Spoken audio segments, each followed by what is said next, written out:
St. Francis and his brothers were incredible evangelizers because they went to where the people were, the markets of busy towns, and preached to them in popular, easy-to-understand ways. Today, the rules are the same, but the world is different. People don't spend their time at markets, they spend it on their computers and smartphones. If you ask me, that's where we need to be. So here are 7 things I've learned trying to evangelize through social media.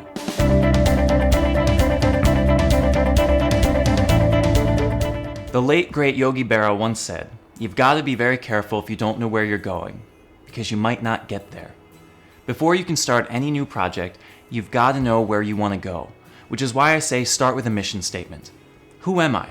What is it that I want to accomplish? What is it that I won't do? It may sound excessive or unnecessary, especially for those just starting off with small projects, but without some overall theme or direction we hope to accomplish, our work runs the risk of turning into a forum for rants about things we like or don't like, and never develops a brand or identity worth following. In my case, I knew at 22 that joining religious life was an uncommon path, and so I wanted all of my content to be presented through that lens. Personal reflections that related to and revealed the normal life of a Franciscan, rather than professional opinions or authoritative teachings for the sake of apologetics. Over the years, the mission has taken different forms and expanded, but always incrementally as a conscious decision, and always with the overall mission in mind. Naturally, a mission will build over time and become apparent to would-be followers the more regularly it's expressed. That's why I say, be consistent. Consistent in overall tone or purpose so that the readers can know what to expect, and consistent in the frequency of posts so people will know to come back. Everyone knows the disappointment of finding a great article, a funny tweet, or an interesting video only to learn that the person hasn't posted in 6 months, or that the rest of their content has nothing to do with the one we found. If people don't think we're still active or something that they can rely on for good content, they're not going to follow. Then again, if all we're worried about is the quantity of our posts and not the quality of their production, no one's going to stop long enough on our stuff to know the difference. Production quality matters. A lot. Because we live in a digital age in which professional equipment, software, and media are easy to use, there are literally millions of other options vying for our attention. People are not going to suffer through audio like this, writing with numerous typos and incoherent thoughts, or uninteresting ramblings that are packed with information but do not entertain. Alleviate the effects of the... Anyone? The Great Depression.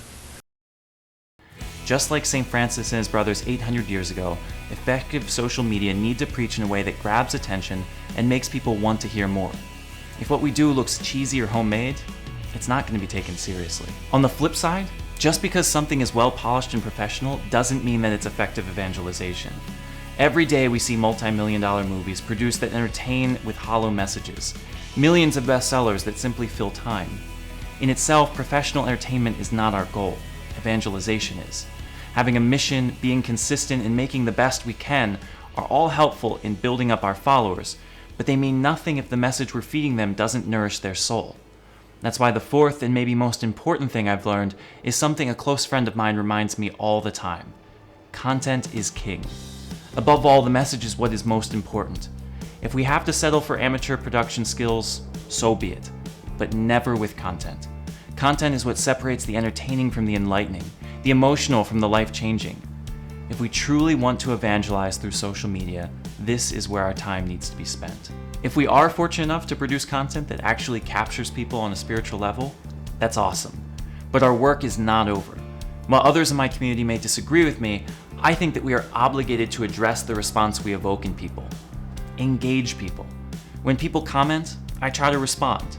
When they send me personal messages, I continue in long conversations. Reminding people, of course, that I cannot be their friend or spiritual director in such an anonymous situation, I have found that taking the time to answer questions and to respond to comments, especially the negative ones, can bear great fruit. This does not mean, of course, that all the responses will be positive, or that there'll even be a response at all. That's why we always have to remember that numbers aren't everything. As much as I hope that what I do will have a positive effect on a lot of people, I know that the quantity of hits or the amount of positive feedback does not always reflect a video or post's effectiveness. Sometimes a video is being shared in a large group, or a post is distributed to a whole class to read. Other times we need to remember that reaching a wide audience and being popular is because it lacks depth. The point is, while we want to engage people and be sensitive to the signs of the times, we also want to be careful not to let our press clippings define our success or affect our desire to keep up the mission, changing what we do to get more likes or comments. I am grateful for the encouraging support, and I am prepared for the inevitable hate and vitriol that only YouTube comments can produce. But ultimately, I would do it no matter of how much of either I got. Evangelization is not about being liked, it's about being true to the one who sent us. Which is why, for all that we do here and all the tips I can give, I cannot emphasize the last one enough. Always remember to pray. Once we get ourselves in the rhythm of churning out content, feeling the pressure to constantly come up with new material, and maybe even get a little taste of success for doing it, it can be really easy to begin working for the wrong reasons and to lose the foundation on which the whole effort is based. If we want to be effective evangelizers of Jesus Christ, using the popular methods of the day to nourish and inspire people in the Lord, that's a great thing.